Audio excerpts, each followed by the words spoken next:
going.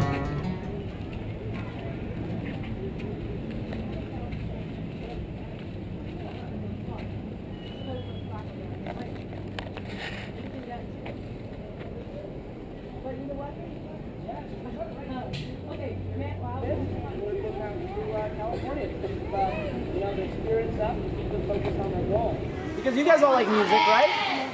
Well, people back then, they would like music as well. Oh, yeah. They like music too.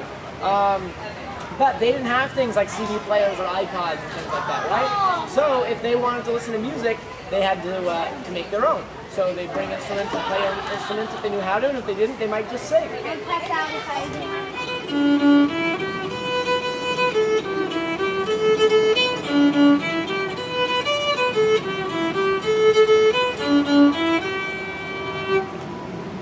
Great.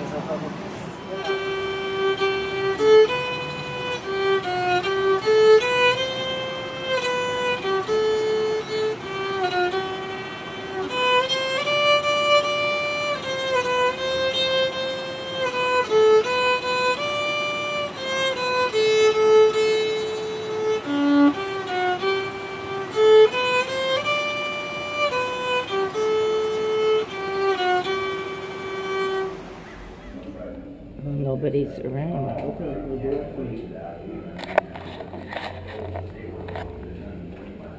What kind of steps do you suppose they had?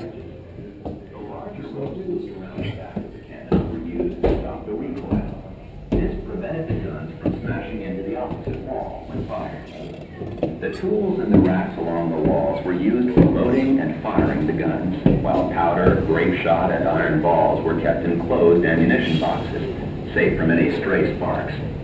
The walls of the fort were 3 feet thick, and the walls of the bastions were 5 feet thick.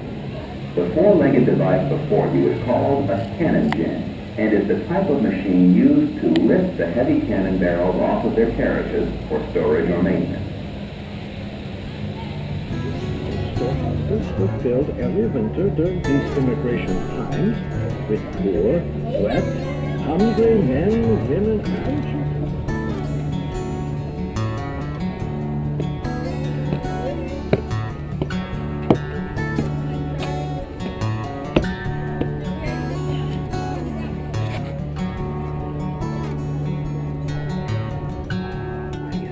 Many people were badly injured by cutting themselves with an axe or a knife, falling off a roof or a high wagon, scalding themselves with boiling water, or even shooting themselves with firearms. Sutter's fort became a symbol of journey's end. We lived very simply. Roast beef, vegetables when we had them. Many times we had neither sugar nor coffee. This was also the period when the technology of firearms was changing. The flintlock was being replaced by the cap-lock firing system. A man did not have to worry about keeping the powder in the ignition system dry when using percussion caps.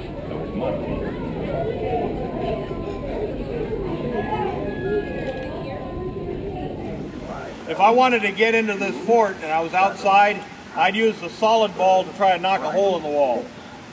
If I was either inside or outside up against a large group of mounted soldiers or infantry, instead of using the solid ball, I'd use a tin canister or a bag full of small musket balls. In other words, we can make this cannon into like a giant shotgun. I call for dry swab.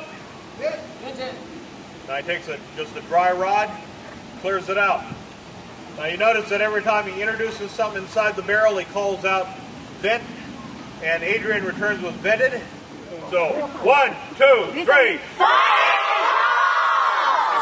Prepare to fire!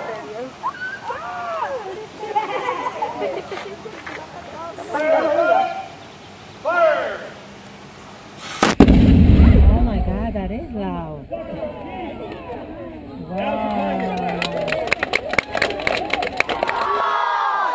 Okay, when I said loud, I meant really loud. We've got a dentist across the street.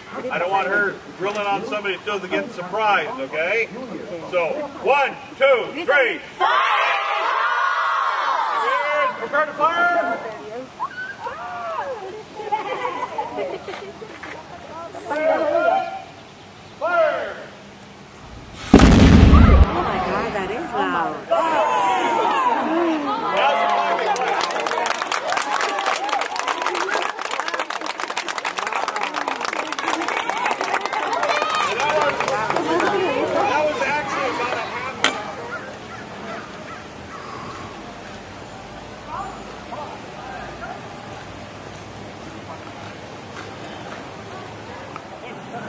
what happened to all